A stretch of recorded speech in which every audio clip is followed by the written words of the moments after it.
Entrevista do século. Conversas para pensar a realidade e a transformação do Espírito Santo.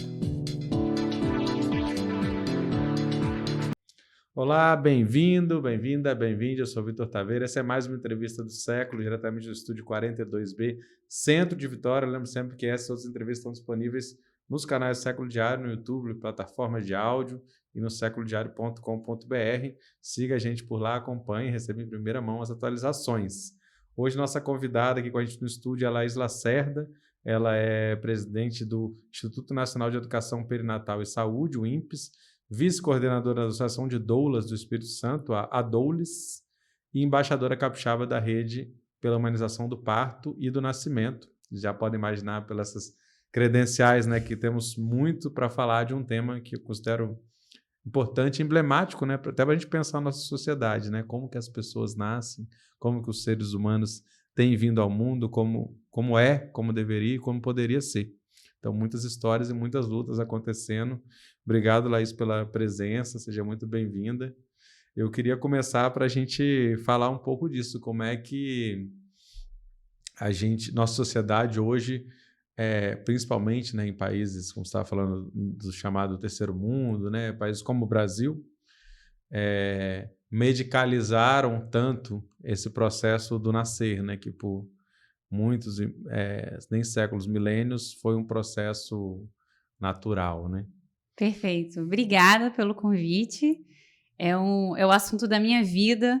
Eu sei que muita gente acha que esse assunto não é interessante, mas ele é interessante só para quem veio de útero. Para quem veio da cegonha, realmente não é um assunto interessante. Mas se você nasceu de um útero, esse é um assunto importante, porque, como diz Michel Odan, para mudar o mundo é preciso mudar a forma de nascer. Então, a gente precisa repensar a forma que nós nascemos e que parimos e que os outros nascem, para a gente passar por isso de forma mais respeitosa possível, né? Nossas avós provavelmente pariram em casa, né? Nossas bisavós, com certeza. Nossas avós, provavelmente, mas nossas bisavós, com certeza, pariram em casa. Pariram um evento familiar e feminino. Então, era assim que acontecia. A pessoa gestava, né? Engravidava. Não havia, né? Pré-natal. E quando dava a hora, era uma questão cultural, passada de mãe para filha. As comadres, então, se reuniam, aquelas mulheres, na hora do parto, ou chamava a parteira, ou de qualquer forma tinham mulheres ali, vizinhas e comadres, que ficavam ali cuidando dessas mulheres. Havia um índice de mortalidade neonatal muito grande também, mas ali, né, as histórias eram, tive 12 filhos, 2 morreram, né, mais ou menos assim. E aí, com o passar do tempo, e com o avanço da medicina, mas não da ciência, trouxeram o parto para o ambiente hospitalar. Então, hospitais já existiam, mas eram lugares mais de doença. E a gestação não era tida como uma doença, mas aí trouxeram, então, as maternidades. Então, as maternidades ficavam anexas aos hospitais e escolas, às santas casas, etc. E aí, no Brasil, basicamente, haviam 3 cursos, né, de saúde. Tinha farmácia, tinha medicina e tinha um outro curso que chama partos, que seria hoje a obstetrícia, ou nos outros países o curso de midwife. Esse partos existiu por pouco tempo, e aí excluíram esse curso. Aliás, excluíram esse curso e juntaram esse curso junto com o curso de medicina. Então, a medicina era que cuidava da doença, a farmácia era que fazia os remédios e partos era que cuidava do parto. E aí colocaram esse curso dentro do curso de medicina, o que foi, acho que, um grande erro. Porque os países hoje que têm maiores índices de parto normal e baixíssimos índices de mortalidade são os países que têm midwives. Então, as parteiras, as obstetrizes que cuidam da gestação e do parto de mulheres de risco habitual. São médicas. Elas não fazem medicina, elas fazem esse curso, né, superior, que hoje no Brasil só existe um, que é na USP, que é o curso de obstetriz. Só tem esse, né? Deveria ter no Brasil inteiro. E aí, o parto passou a ser uma coisa super perigosa, que precisa de muitos cuidados, que precisa de muito medicamento, virou uma doença, e começou a ser cuidada, então, majoritariamente por homens, que era, né, quem fazia o curso de medicina. E aí passou a ser também deitada. Então, essa mulher começou a parir deitado. E parir deitado é uma coisa gravíssima. Porque a nossa fisiologia não foi feita para isso, né? Você imagina todos os mamíferos têm outras formas de parir. E, fisiologicamente, se a gente usar a lógica mesmo, né? O nosso colo do útero, né? Para quem tá ouvindo não vai entender muito, mas para quem tá vendo, ele sobe, ele faz um jotinha, não é um canal reto, né? E aí quando você tá deitado, você tem que fazer uma força para cima, antigravitacional. Quando você tá de 4 apoios, olha, facilita muito, ou de cócoras e tal, acocorado. Agora, quando você estuda a história da parturição, você pega ali século XVI, no mundo todo existiam cadeiras de parto idênticas, sem eles nunca terem conversado na vida. Então, as cadeiras indígenas e da Ásia, e da África, e da América, eram cadeiras parecidas. Claro, né, as senhoras donas de engenho, de repente, era mais tinha almofadas e tal, era mais massinhas. Mas o formato... Todos chegaram à mesma conclusão da melhor forma. E é curioso isso, quando a gente pensa no passado, como você falou, né? A gente acho que temos avanços importantes também. Você falou do pré-natal, né? Que é um passo importante. Mas essas parteiras tradicionais, sejam até hoje ou sejam antigas, tem também séculos de acúmulo ali de conhecimentos. Sim. E aí o que a indústria, aí não é só uma questão da medicina, né? A indústria faz tirar a autonomia da população sobre os conhecimentos. Então, as parteiras, elas sabem quais são as ervas, quais são o que elas tinham de recurso na época, o que tem até hoje, enfim. E esses conhecimentos é como se eles vão sendo apagados por esse processo médico, né, de certos medicamentos já comprimidos e tal, que também são fruto de estudos e tudo mais, Mas, assim, existem... Quando a gente está falando que existem outras formas, né? Sim, por isso que eu acho que a doula é uma resistência, porque a doula junta esses dois mundos. A doula junta a ciência e a doula junta o conhecimento tradicional. Então, a doula, ela traz conhecimentos, por exemplo... no nosso curso do INEPS, a gente fala sobre rebozo, que é uma técnica mexicana, que é um tecido. Rebozo no México é muito usado, né? Que é tipo aquele chale. Carrega menino, tampa frio, carrega sacola, né? Carrega coisas, ajuda no parto, ajuda o bebê a encaixar, que é um tecido feminino, né?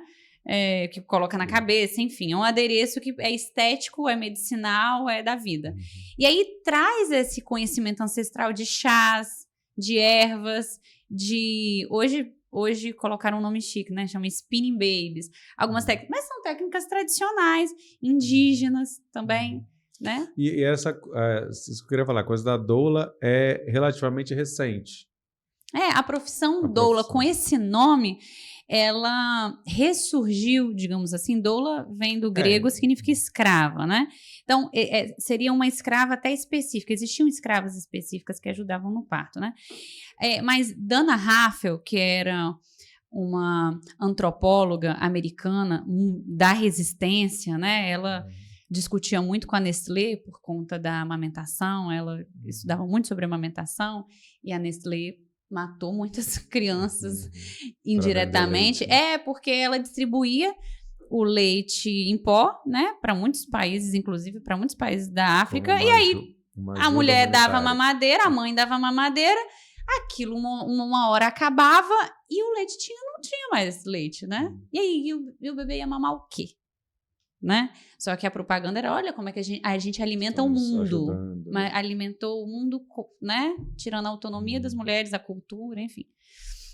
E aí ela era uma crítica da Nestlé. E ela que trouxe esse termo de volta, porque ela foi, em uma dessas viagens de estudo, ela foi na Grécia, ela falou assim, qual que seria aqui na Grécia essa profissional que ajudava essa mãe na amamentação, no parto? E aí ela falou, a doula. E aí é ali que ressurgiu, então, esse termo. Doula, que eu acho que aqui no Brasil, pelo menos, a doula veio de um desejo das mulheres. Então, na década de 70 a 80, quase ninguém mais tinha parto normal, quase ninguém mais amamentava. Parto normal passou a ser coisa de pessoas que não tinham como pagar. A amamentação passou a ser também para quem não pode pagar. O chique, o normal virou ser a cesariana. Cesariana que é seguro, que é no hospital, que é tudo limpinho, que tenha um antibiótico, que tenha clorexidina e tal. E é isso que é bom, isso que é o certo. E o parto normal, coisa horrível, ficar gritando e sangue, nada a ver. E aí na década de 80 e 90, principalmente na década de 90, as mulheres começaram a falar, tá, eu quero ter parto normal. Minha mãe não teve, minha mãe não amamentou, ninguém sabe. E além quem do pode normal, me ajudar entra isso? outra palavra que é humanizado, né? Vem falando Isso aí, quem mais pode me recente. ajudar a ter? E aí esse termo humanizado voltou porque parecia que só tinha duas formas de nascer. Ou uma cesariana agendada, ou um parto vaginal muito louco, totalmente violento. Dentro de um hospital, que não Isso é um aí. lugar muito confortável. E aí, o parto humanizado veio para ser essa linha do meio aí, né? Que seria o parto baseado num tripé, que é o tripé da autonomia da mulher, da medicina baseada em evidência e da equipe multidisciplinar, tirando o médico do centro. Então, o parto não é um evento médico. O parto é um evento feminino da mulher que deve ser assistido por pessoas competentes, por profissionais competentes, transdisciplinar. Interessante quando você traz essa questão da medicina baseada na ciência, porque aí é uma... O termo é esse, acredita? Eu acho curioso, porque Mas não deve ser, realmente. Não, mas assim, por que esse processo que você está falando é científico? E o convencional não é, porque se vende a ideia de que esse processo convencional, de cesárea e tudo, ele é o mais correto, né?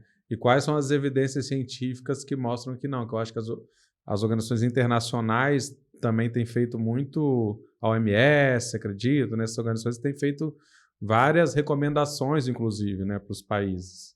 Sim, porque os países que têm menor índice de mortalidade materna e infantil são os países que seguem né? A OMS não tirou esse número da cabeça, né? Então a OMS fala, olha, o ideal é que seja entre 10% a 20% de cesariana, né? Ali 15% de cesariana.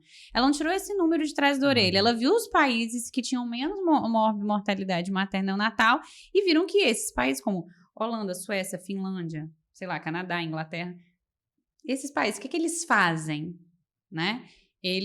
Quais são os índices de cesariana dele? Então, esse daqui tem que ser o padrão. Agora, a gente tem países que têm índices de cesariana baixíssimos que também são muito ruins. Países de extrema pobreza, que não tem cesariana. Aí o índice de mortalidade também é altíssimo. Eu queria voltar daqui a pouco nessa questão, né, das doulas, falar também das casas de parto domiciliar, mas eu queria voltar um pouquinho, não sei se é bem voltar, mas falar de um termo que tem crescido em todo esse debate, que é a violência obstétrica. Eu acho que é um termo relativamente, pelo menos para mim, relativamente novo. Nos últimos anos que a gente começou a ouvir falar disso com bastante força. Queria que você falasse o que é isso, o que se pode considerar uma violência obstétrica e exemplos assim disso. É um termo de resiliência, porque o governo passado quis tirar esse termo, falou que esse termo era errado. É uma disputa ainda. E esse é o termo aceito mundialmente. Eu sei que muitos profissionais se sentem doídos, né? Vestem a carapuça, mas não está direcionado a um profissional. Violência obstétrica, obstetrícia é o nome da ciência que estuda o período gravídico puerperal, chama obstetrícia. Então não tem como ter outro nome, é esse, violência obstétrica. Se você não está de acordo, não pratique ela. Né? Exatamente, então também tem isso. Eu não acho que agride a profissão. Assim. Muitos profissionais se sentem agredidos também, até porque eles lutam para que o parto seja um ato médico. Então se está centrado neles, provavelmente, né, eles passam a ser os maiores protagonistas desse momento. Mas violência obstétrica, então, é qualquer ato de violência que seja cometido no período gravídico puerperal. Qualquer pessoa pode cometer, né? Por exemplo, eu já acompanho um parto em que a parturiente vomitou no chão e a pessoa que estava limpando falou, não acredito, tanto lugar para vomitar, vai vomitar no chão? É uma violência obstétrica, ela não vomitou no chão porque ela quis, ela está ali com uma dor e a dor pode ocasionar o vômito, né? Então, nesse momento de vulnerabilidade, né, e parto, eu falo que ele é muito antagônico. Ao mesmo tempo que você está extremamente vulnerável, você está extremamente poderosa, que você está botando uma criança para fora. Olha que doideira doida. Com órgãos que funciona, que você que fez. Caraca, né? O nosso corpo cria pulmão e cérebro, né? Então, quer dizer, que potência é essa? Mas, ao mesmo tempo, eu tô num momento que eu preciso ser cuidada, né? Então, a violência obstétrica, ela é qualquer ato de desrespeito à autonomia, ao corpo, aos processos reprodutivos, né? Pode ser verbal, pode ser física, pode ser sexual. Vou dar um exemplo de violência sexual no parto. Existe o toque vaginal, que é inserido o dedo do profissional lá no colo para ver quanto de centímetros de dilatação tem. Isso tem que ser totalmente consentido, explicado, certo? Muitos profissionais fazem sem consentimento. Uma vez eu acompanhei, inclusive, no hospital particular aqui da Grande Vitória, uma médica particular, enfim, em que ela fez um negócio chamado redução do colo, que é abrir de forma forçada, mecânica. Você imagina, o colo do útero tá aqui, enfia o dedo lá dentro para abrir. E ela falava, para, tira, por favor, não aguento. Se você fechasse o olho, parecia uma cena de estupro. E ela, não, só mais um minutinho, não, só mais um minutinho. E aí, quando tirou, a mão cheia de sangue, pingando, e ela falando, eu não quero mais. E aí, ela chorou copiosamente, assim, compulsivamente. Isso vem de uma violência sexual, cometida, inclusive, por outra mulher. Mas é uma violência também obstétrica. Até o uso de medicamentos, qualquer tipo de intervenção, né? Intervenções que não são baseadas na ciência podem ser violência obstétrica. Por exemplo, episiotomia, que é um corte feito no períneo. Pode cortar o clítoris, pode cortar a musculatura, é um negócio complicadíssimo. Primeiro que tem que ter consentimento. E consentimento, Vitor, não é assim, vou precisar, senão seu bebê morre, tá bom? Isso não é consentimento. Juridicamente, isso não é válido. Entendeu? Consentimento é quando você explica malefícios e benefícios e mesmo assim, você só pode, segundo o Código de Ética Médico e de Enfermagem, qualquer código de profissionais de saúde vai ter isso muito claro. Você só pode fazer uma intervenção sem consentimento se for para salvar vidas. Tirando isso, tem que ter consentimento, tem que ter diálogo. Por isso que o plano de parto é importante, para diminuir, até combater a violência obstétrica, porque o plano de parto é uma diretiva antecipada de vontade. Ele tem muito peso jurídico, então você vai colocar ali o que você deseja, o que não deseja, mas não é simplesmente copiar e colar, não é Ctrl-C, Ctrl-V da internet. Você vai estudar ponto por ponto. Laís, poxa, mas eu tô grávida, vou ter que estudar. Cara, às vezes a gente estuda para comprar um celular, a gente compara, vê vários vídeos no YouTube. Cara, para gestar no Brasil, aqui é guerra. Olha o índice de mortalidade materno-natal. A doula pode ser uma profissional que auxilie nesse processo, né? De um plano de parto, acompanhamento, inclusive do acompanhamento do próprio parto, né? Quer Totalmente. dizer, ela pode ser de alguma maneira uma mediadora. A doula é esse ponto de apoio, ela vai te direcionar. Eu falo que a doula é um farol. Ela vai te ajudar você a ir para onde você quiser ir. Mas a gente vai te direcionar a ir para um caminho melhor. Você está até esqueci de mencionar com alguns botões aqui. Um diz doula não faz parto, faz parte. Exatamente. Né? Então... Muita gente pergunta, quantos partos você já fez? Eu falo, só 2, que é um dos meus 2 filhos. Mas eu já acompanhei uns 200, provavelmente. A função é justamente acompanhar. Mas assim, mesmo sem a doula, mulher, né? A mulher pode construir seu plano de parto. Deve. A doula luta pela autonomia e pelo empoderamento das mulheres. Comigo ou semigo. Você deve e pode, né? Agora a gente, falando um pouco da questão das doulas, tem toda uma luta, né, política. Você tinha mandado aqui, né, reconhecido como uma ocupação, mas tem uma luta pela profissionalização, né? Sim. Tem um projeto de lei que está tramitando, é o PL 3946/2021, não é isso?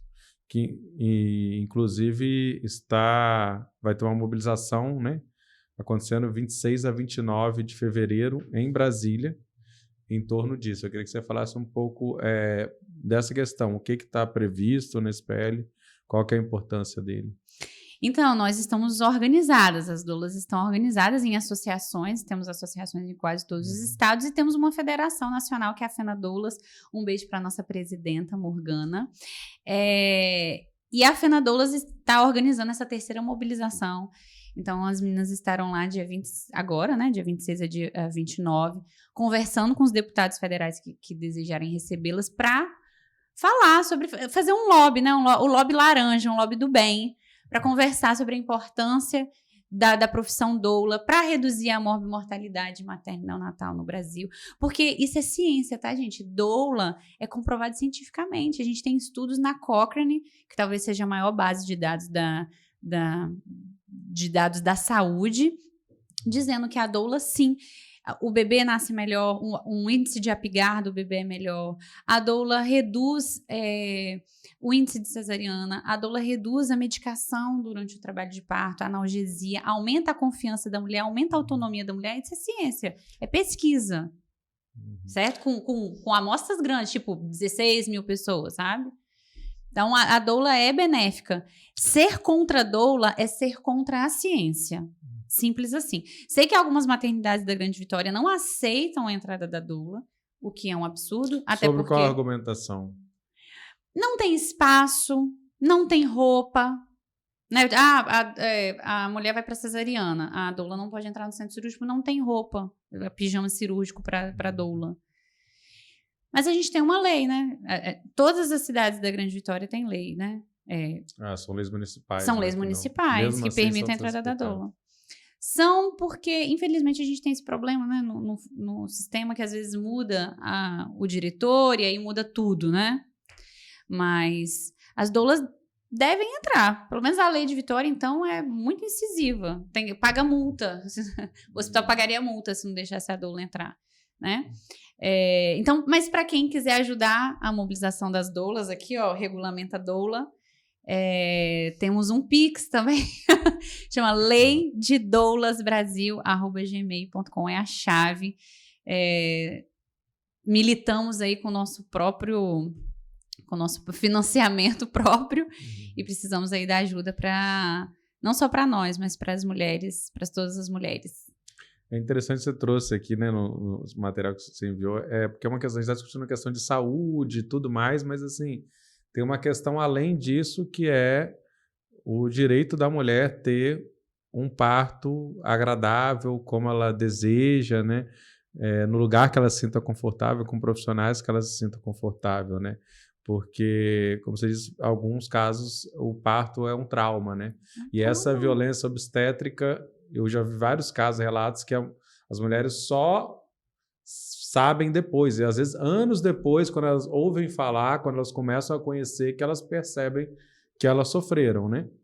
E desejam, se for ter outro parto, desejam que seja diferente, mas assim, precisa de muita informação também, né? Que essa informação seja entregue a todas, não só as mulheres, né? A todas, também o seu círculo, né? Sim, uma mulher nunca vai esquecer de como ela foi tratada no dia do nascimento dos filhos dela. Nunca. Eu converso com mulheres de 90 anos, elas lembram com riqueza de detalhes os dias que os filhos nasceram todos.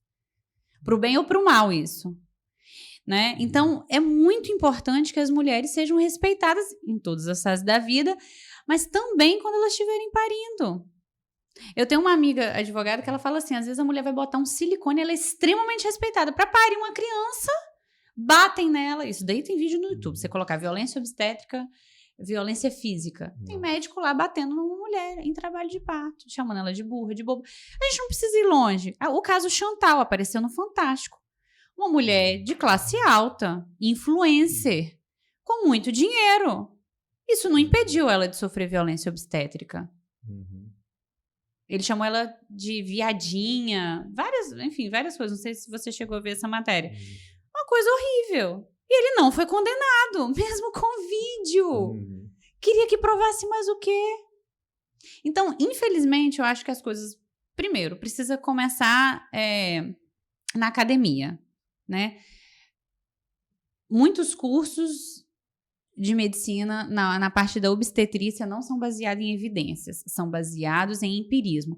Meu professor me ensinou assim, aquela síndrome de Gabriela, né? Meu professor me ensinou assim, eu faço assim, vou morrer assim, fazendo assim, né? Meu professor me ensinou a fazer cristelé. Cristelé é aquela força que faz no fundo do útero. Imagina uma mulher que deitada faz uma força no fundo do útero para sair o bebê. Isso é proscrito desde 1996 pela OMS. Proscrito, tipo, não pode fazer. Onde está 96? Enquanto a gente está conversando, tem vários profissionais fazendo cristelé. Isso quebra a clavícula do bebê, quebra a costela da mulher, pode romper o útero, pode matar o bebê. Inclusive, existe violência neonatal. O bebê já nasce sendo violentado. Olha que vida difícil, você já nasce sob violência. Então, acho que precisa mudar na academia também, né? Os profissionais serem formados, né, com ciência, com atualidades, né? Não em livros de... Eu sei, porque, né, meu irmão fez medicina, você estudou em livro de 1985. Como assim? Rezendinho, né? Quem fez eu saber. Não, vamos estudar o que os países... Tá, a gente não tá sendo exemplo. Vamos ver o que os países que podem ser exemplo, o que eles estão fazendo. Como é que eles tratam o parto lá?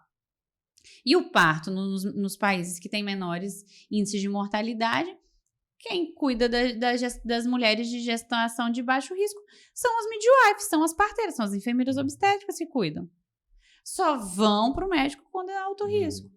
Só fazem cesariana se precisar. É uma cirurgia como outra qualquer. Tem que ter uma indicação. Ninguém chega lá, aqui não, aqui... o que você quer? Não sei, tô pensando em fazer cesariana.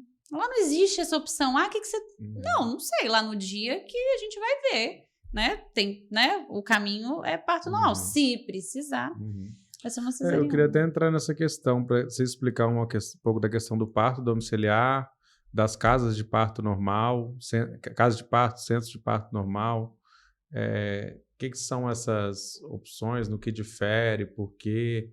Todo mundo pode ter um parto domiciliar ou não? Vamos lá, é polêmico. Parto domiciliar, vamos lá.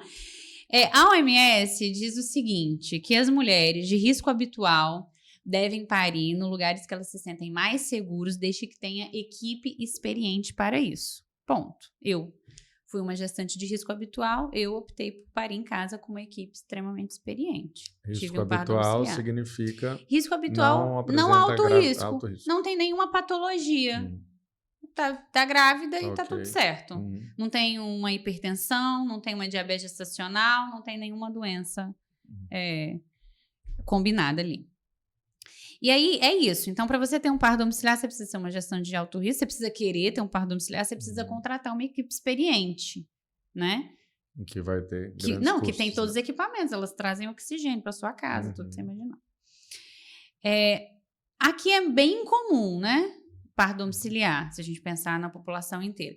E aí existem 2 casas de parto pelo SUS, que eu posso destacar, existem mais, mas 2 que são destaque, que é a Casa de Realengo, no Rio de Janeiro, e a Casa Ângela, em São Paulo, na periferia de São Paulo, que tem índices assim, maravilhosos, são exemplos para o Brasil e para o mundo, muito baseado nas casas de parto da Europa, por exemplo, assim, né? A forma de funcionamento. Então, assim, você pensa que um país micro da Europa, tipo Finlândia, tem trocentas casas de parto, e um país continental igual ao nosso, pode contar numa mão só. No Espírito Santo não tem, no Espírito Santo não tem casa de parto do SUS. Não tem casa de parto do SUS. Tem que ter, mas é urgente, sabe por quê? Tá fechando maternidade no interior, e eu compreendo que tem que fechar. Por exemplo, Domingos Martins acabou de fechar uma casa de a maternidade no Domingos Martins. Eu entendo porque é 1, 2, 3, 4 partos por dia para uma maternidade funcionar, com centro cirúrgico, anestesia, não sei quantos enfermeiros, não sei quantos obstetras, para ser seguro, tem que ter muito profissional, tem que ter muita estrutura. Uma casa de parto diminuiria esses custos. Enfim, eu tenho várias ideias e vários projetos para diminuir a mortalidade e para a população não ficar assistida. Você imagina uma mulher que entrou em trabalho de parto ali em Domingos Martins, ali na zona rural de Domingos Martins, que é enorme, E aí, não tem um carro, vou para onde? Estou entrando em trabalho de parto. Até eu chegar em Cariacica, lá na maternidade de Cariacica, muita coisa já pode ter acontecido. Né? Assim, essa questão da... E aí é violência obstétrica de novo, né? Essa peregrinação. Sim. Quando a gente fala de violência obstétrica, a gente... é o dia inteiro Estado, aqui. Né? Não é só o agente, mas a estrutura também. E as mulheres... E as mulheres que estão nos presídios, por exemplo? que estão privadas de liberdade, elas continuam engravidando. Como é que é o tratamento? Há poucos anos atrás, uma pariu dentro do camburão, o bebê saiu, bateu. Quando chegou no hospital, ela gritou, ninguém atendeu. Quando chegou no hospital, o bebê já estava lá, morto, bateu. A própria mãe viu o seu filho e ela não podia fazer nada, porque ela estava algemada. Eu já acompanhei um parto de uma mulher privada de liberdade e eu pedia toda hora a gente, tira pra gente fazer uns exercícios. Não, e se ela fugir? Nossa. Né? Então, a gente precisa... Foi ano passado ou foi ano retrasado que foi criada uma lei de parto humanizado para mulheres privadas de liberdade. Então, só de ano passar para cá que elas têm direito. Porque uma mulher privada de liberdade, ela só tem um direito que ela não tem mais, que é o da liberdade. Todos os outros ela continua tendo. Isso daí é um outro debate, um outro assunto. Sim, isso daí é muito forte. Dá outro programa. Porque a gente precisa discutir isso, que essas mulheres estão parindo em que circunstâncias? Tem outra coisa também que eu queria trazer para a conversa, que é o racismo obstétrico, né? Que você falou também que é uma questão... Acho que um termo ainda mais novo, né? Nesse debate. Como é que isso se manifesta? Como é que vocês têm olhado sobre isso? O racismo obstétrico, quando você compara a violência obstétrica entre mulheres brancas e entre mulheres negras, as de mulheres negras são maiores, são outros tipos de violência que são racistas. Então, não, vai fazer sem anestesia porque ela é forte. Não precisa tomar banho quente não porque ela é forte. O povo dela é forte. É assim que eu já ouvi. Já ouvi piadas do tipo, nossa, você ficou esse tanto de tempo no chuveiro e não molhou o cabelo. É isso que as mulheres são tratadas. E aí a mortalidade também. As mulheres negras morrem mais, os bebês também. Uma amiga minha estava falando, Laís, enquanto as mulheres brancas estão lutando para ter parto humanizado, as mulheres negras estão lutando para sair viva do hospital. Ela e seus bebês. A gente não está preocupado com, será que o corte do cordão, eu vou poder fazer o corte do cordão? Não é essa a nossa preocupação. Nossa preocupação é a gente vai sair viva? Eles vão bater na gente? Eles vão maltratar a gente? Se eu gritar, eles tratam a gente pior? Como é que eu tenho que me comportar? Eu não posso ir sozinha. Eu tenho que levar um acompanhante, de preferência homem. Senão, eu vou ser maltratada. São outras preocupações. Então, o racismo obstétrico, num país racista igual o nosso, é um debate que a gente precisa ter e isso precisa também estar na academia. Essa discussão precisa entrar na academia também. Sabe? Sim, que tipo de profissionais são esses que estão sendo formados? Que na mesma maternidade tratam mulheres brancas e negras de forma diferente. Mulheres que estão no mesmo processo. A branca tem anestesia, a negra não tem anestesia. De onde que surgiu isso? Cadê os dados? Por que não pode ter? Porque outras questões também, outros cruzamentos surgem também, né? Você pensar de raça, de orientação sexual, enfim, tem outras... Sim, eu já acompanhei um casal de mulheres na maternidade. Faixa etária. Etarismo. Foi super complicado. Mulheres que engravidam depois dos 40, não, você não pode ter que você tá velha. Tem até um termo que tem que ser abolido, que é o gesta idosa. Gesta idosa. Tem que ser abolido esse termo, gente. E as muito jovens também, né? Enfim, são várias questões. E isso é como se menina de 14 anos, foi tenso. O profissional falava, não, isso, né, começava, isso não é, dando um sermão ali pra ela em trabalho de parto, isso não é idade pra engravidar, cadê sua mãe? E esse homem, cadê esse menino que não tá aqui, tá vendo? Vai dar pra qualquer... Nesse nível. A menina tá ali parindo, tudo que ela precisava era respeito, silêncio, acolhimento, ciência. Né? Então, é um assunto complexo. E tem a ver, por isso que a doula, eu sou apaixonada com essa profissão, porque toda doula é uma educadora popular em saúde. E a palavra-chave da educação popular é o acolhimento, é a escuta. É a escuta para acolher, não é a escuta para saber responder. É a escuta para saber de onde você vem, o que eu posso fazer por você aqui agora, quais caminhos a gente pode tomar para esse momento ser mais respeitoso, mais tranquilo, menos traumático. E dá para ser. Eu tive 2 partos normais incríveis, mas eu fui extremamente respeitada, acolhida. Então, o parto não é para ser um evento traumático. É para ser uma experiência boa, que as mulheres lembrem desse dia e falam, poxa, foi massa. Foi lindo, foi emocionante. Não lembrar de, nossa, foi horrível, o pior dia da minha vida e tal. Eu conheço mulheres que abortaram, elas queriam ser mãe, mas abortaram porque falou, não, eu não posso viver aquilo que eu vivi no meu primeiro parto. Muito traumático. Não dou conta, eu queria ter outro filho, mas só de pensar em tudo aquilo que eu vivi. Então, a violência obstétrica, ela atinge a mulher talvez até para sempre. Muitas mulheres têm depressão pós-parto. Eu ia falar justamente sobre isso, né? Que aí é outro assunto, mas que pode estar muito saúde mental também. relacionado. Tá vendo como é que esse assunto...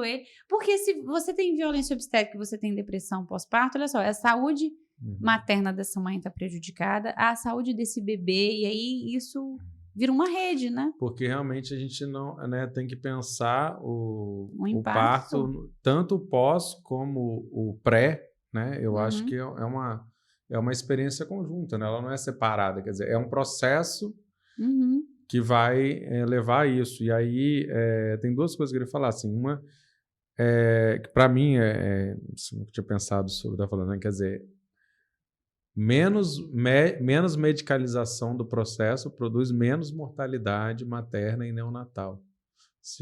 Que a maioria das mortes mulheres são evitáveis. Então, estima-se que 92% dessas mortes, elas são evitáveis. Principalmente as causas são, né? Hemorragia, hipertensão e infecção. Então, quando a gente olha para esse número, ele é muito absurdo, né? 92% dessas mortes poderiam ter sido evitadas. E aí a gente está falando lá desde um pré-natal, que é muito negligente. Muitas mulheres não fazem pré-natal porque elas são extremamente descuidadas nesse pré-natal, sofrem às vezes até inclusive racismo, xenofobia ali na UBS, muitas desistem. Outras realmente questões até práticas, não tem dinheiro para ir, né? Às vezes aquele município não tem unidade de saúde em todos os bairros, o acesso é difícil. Então, quando essa mulher já chega na maternidade, às vezes ela já chega convulsionando. Aí, às vezes, a maternidade também não tem estrutura. Então, não tem é uma estrutura, sabe? Muitas mulheres morrem de hemorragia ali, porque ganha o bebê e a equipe já sai. E aquela mulher vai sangrando ali. Ou, às vezes, ela vai para casa e tudo, é frescura, ou é assim, ou é normal. Por isso que o conhecimento, ele liberta muito, né? A mulher saber o que é esperado, o que não é esperado, né? Infecções, né? Também pelos altos índices cesariana. O Brasil também, né? A gente não falou desse dado também, que é muito importante. O Brasil é o segundo país que mais tem cesariana no mundo. É o segundo país que mais faz cesariana no mundo. É uma questão cultural nossa. Por isso também que a gente tem um alto índice de prematuridade. Estamos aí também, somos um dos campeões de prematuridade do mundo. Porque se faz uma cesariana sem esse bebê estar pronto também.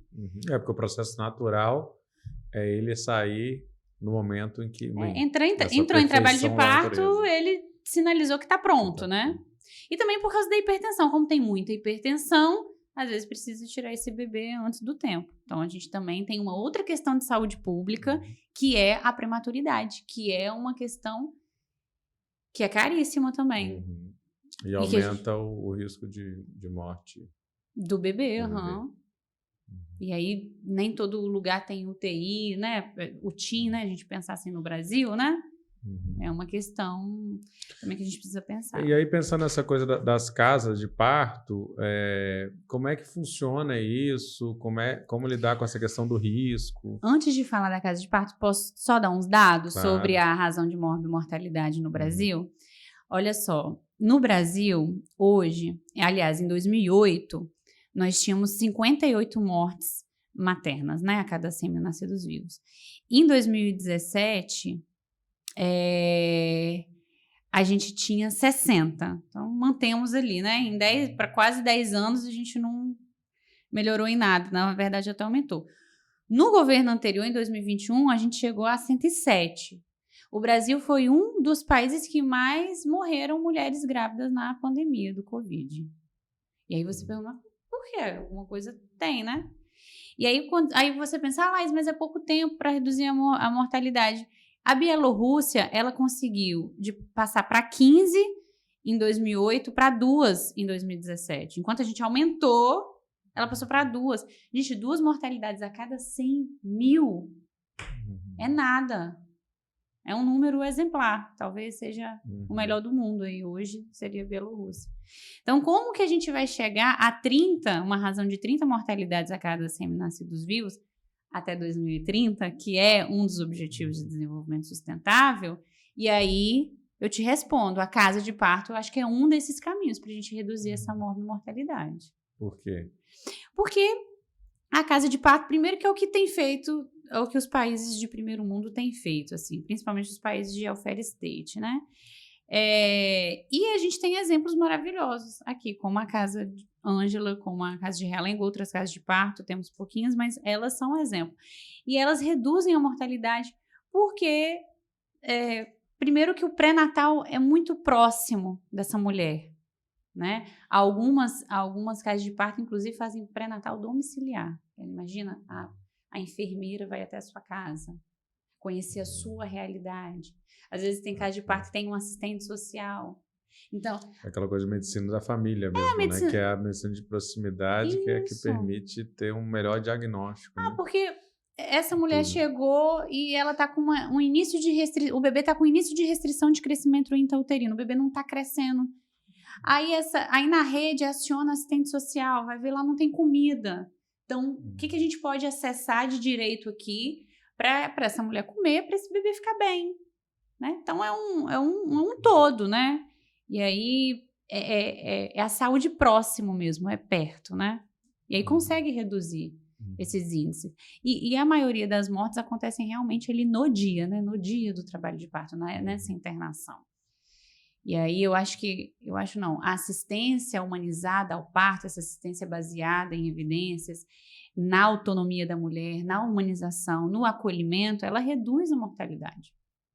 Então, acho que esse é o caminho. A gente também não precisa inventar a roda, porque a própria Fiocruz, o Ministério da Saúde, a OMS junto com a Unicef também tem várias cartilhas explicando e dizendo os passos para reduzir a mortalidade. E eu acho que é o primeiro passo, inclusive, da redução da mortalidade materna, é ter bons encontros de pré-natal.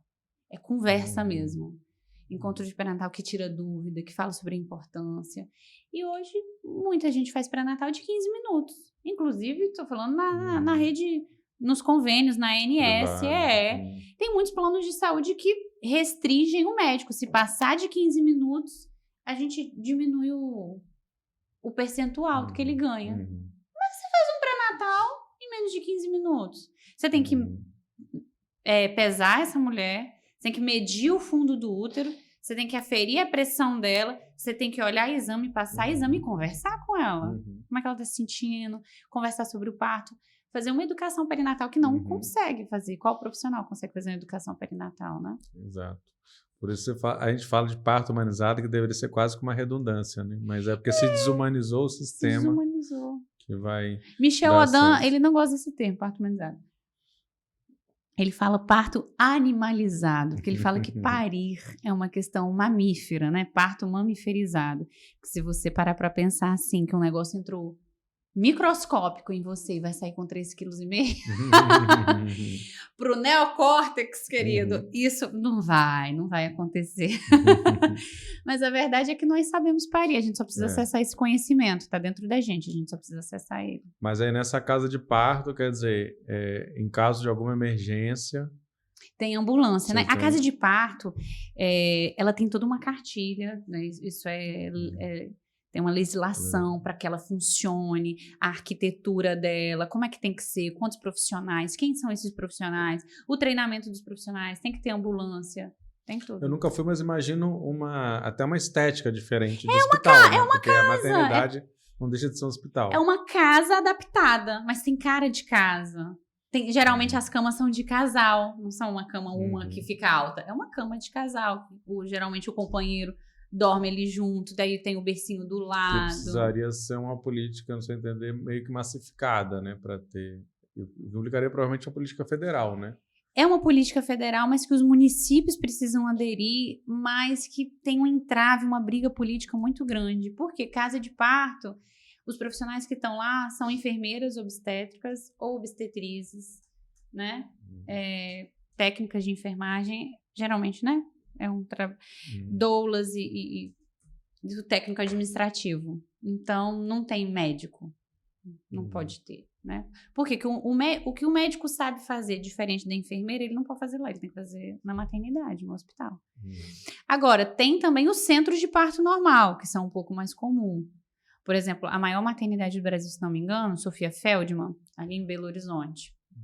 Anexo a Sofia Feldman, tem o CPN, que é um centro de parto normal. Então, as mulheres ficam lá, tem banheira e tal, elas ficam ali, as gestantes de risco habitual. Agora, o Sofia Feldman, posso estar enganada, mas até uns anos atrás ele tinha uma política de acompanhar alguns partos domiciliares.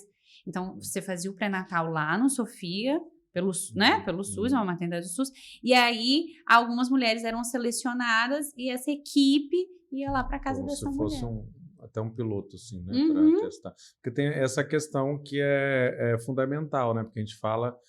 hoje já existem muitos partos que são feitos domiciliar ou de formas assim que não são acessíveis a todos, acessíveis, né? E a o próprio serviço da doula também, né? Que hoje, quer dizer, você acessa principalmente pela via privada, né? Sim. Isso...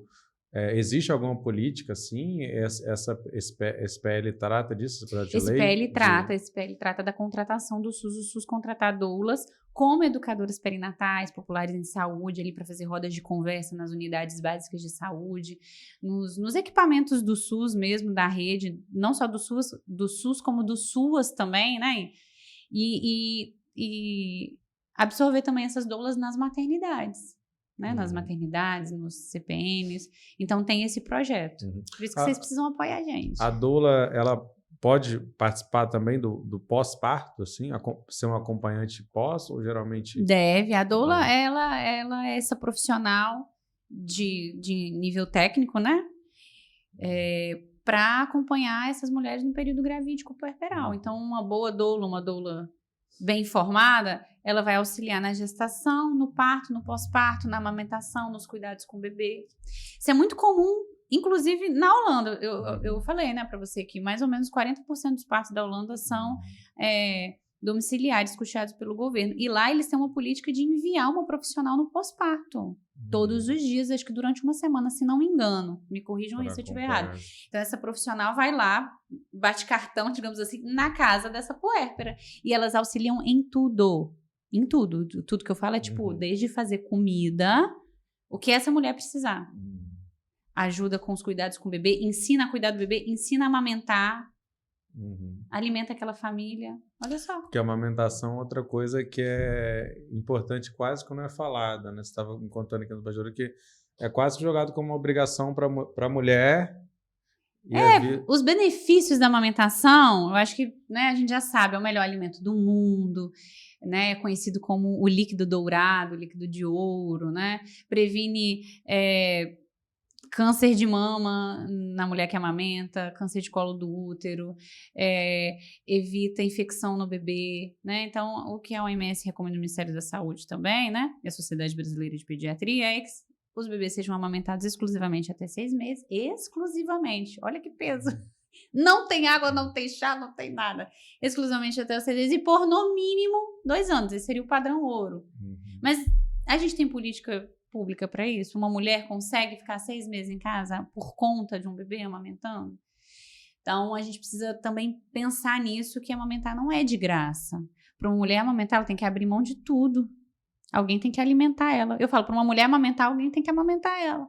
Para uma mulher cuidar de um bebê, alguém tem que estar cuidando dela. Isso é muito forte. A gente está preparado para isso? A gente tem rede de apoio para isso? Nossa sociedade está organizada de forma que apoiemos as mulheres? Porque a verdade é que querem que nós sejamos mães, que nós cuidemos dos nossos filhos, mas também querem que nós trabalhemos como se não fôssemos mães e que fôssemos mães como se não trabalhássemos. E essa conta é difícil de fechar. Exato. Então, eu estou falando, por exemplo, que eu parei minha carreira 4 vezes. Por causa dos meus filhos, escolhi. Por quê? Porque era o que deu para fazer. Estou fazendo o meu melhor ali com o que eu posso. Não estou falando que isso é bom ou é ruim, né? Para mim foi importante. Para mim, assim, né? Cada um vai... Mas essa opção, amamentar é importante? É importante. Eu auxilio na amamentação, é o sonho de muitas mulheres desejam, mas é um fardo, precisa ser carregado por várias pessoas. Tem um provérbio africano que diz o seguinte: para criar uma criança é preciso uma aldeia. Eu acredito piamente nisso. Para mim isso é uma verdade absoluta. Para criar uma criança sozinha é muito difícil, é muito desafiador. A gente precisa de uma aldeia, a gente precisa de rede de apoio. E a nossa sociedade não tem rede de apoio, a gente não está organizados em rede, a gente está individualista. Não tem enquanto o provérbio africano diz isso, o provérbio brasileiro diz o quê? Quem pariu, como é que é? Quem pariu, quem bale, né? Quem pariu, Mateus, que o balance. Tipo, se vira, olha que discrepância social. Enquanto uma sociedade de aldeia, né? Não, vamos organizar em conjunto. A outra o problema é seu. Vamos cuidar desse maior valor que é o futuro. E é engraçado porque a lógica é os mesmos que falam se vira, é os que depois vão condenar e vão falar tem que matar esse menino porque ele fez isso. Tem que prender o menor. Redução da maioridade penal. Tem que não sei o que lá. E aí tem que proibir o aborto também. Enfim, é um discurso cheio de contradições, né?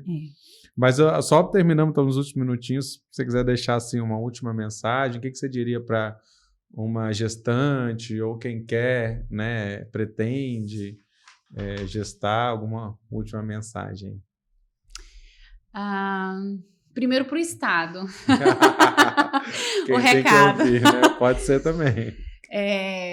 Nós não queremos só sair vivas, né, do nosso parto. Nós queremos ter partos realmente humanizados, respeitosos, transformadores, que conseguimos ter autonomia e alegria, que nos sentimos acolhidas, né? E para você que está gestante ou a família, seja a rede de apoio, gestar é desafiador e o ambiente que a gente vive quando a gente está gestando conta muito. Então, seja essa rede de apoio para essa mulher que está gestando ou que está no pós-parto. Você que é amiga de uma puérpera, não vá visitá-la e cobre o bolo. Leve o bolo, leve o café. Fala para ela, nem preciso pegar o bebê, só quero dar um beijo em você e lavar sua louça. É assim que a gente precisa. É em aldeia, de acolhimento, não cobrando e sim doando, porque no pós-parto eu gosto muito desse termo resguardo. Eu acho que a gente não tem muito resguardo hoje, porque a gente está numa sociedade que acabou de parir e tem que quero chegar lá, produzir. Quero ver o neném. Resguardo. A gente precisa guardar as mulheres que estão no pós-parto, guardar, de proteger, de auxiliar. Porque se a gente pensar, o pós-parto é uma depressão fisiológica. Você imagina, 9 meses, bebê, placenta, líquido amniótico, você sentindo preenchida, grande, sabe? E aí, no mesmo dia, sai tudo. Sai bebê, sai placenta, sai líquido amniótico, sai sangue, né? No parto normal você vai perder 500 ml, numa cesariana 1 litro, assim, de cara. Isso, hormonalmente, endocrinologicamente, tem uma queda muito grande. Então, se você tá aí com uma pessoa que tá no pós-parto, tá chorosa, frases que não se devem falar, mas seu bebê tá vivo, para com isso. Não é assim. Abrace, acolhe e fala assim, o que eu posso fazer para te ajudar, para deixar esse momento menos difícil? É isso, eu desejo para que todas nós tenhamos partos transformadores, pós-partos cheios de respeito, que nossos bebês venham nascer também com muito respeito, amor e acolhimento. É isso, vamos colocar também na descrição do vídeo e do áudio, né, do podcast, para quem estiver ouvindo, as dicas das páginas, né, que você citou aqui, das entidades que trabalham com isso, para quem quiser saber mais, seguir, continuar acompanhando. E se você quiser ser uma doula, pode entrar em contato com o INEPS, o Instituto Nacional de Educação Perinatal e Saúde. A gente oferece bolsas, né, muitas mulheres sustentam suas casas sendo doula, sendo educadora profissional, sendo consultora de amamentação, e é muito importante a gente ter essa emancipação e essa autonomia. Beleza, muito obrigado, Laís Lacerda, foi mais uma entrevista do século. Eu que agradeço. Produção, locução, minha Vitor Taveira, aqui nos bastidores, Calma Elmer, no apoio técnico, Estúdio 42B. A gente volta, né, com a entrevista do século, sempre trazendo temas importantes para pensar o Espírito Santo e o Brasil, o mundo, tudo mais. Lembrando também que notícias diárias, análise, outras informações sobre o Espírito Santo, nossa equipe de jornalistas do Século Diário está lá todo dia, com notícias novas, no séculodiario.com.br, e aí segue também a gente, Século Diário, no YouTube, na sua plataforma de áudio, para receber em primeira mão novos conteúdos. É isso. Até logo. Se doula fosse antiético, se doula fosse um remédio, seria antiético não receitá-la. Aí a mensagem. Valeu. Entrevista do século. Conversas para pensar a realidade e a transformação do Espírito Santo.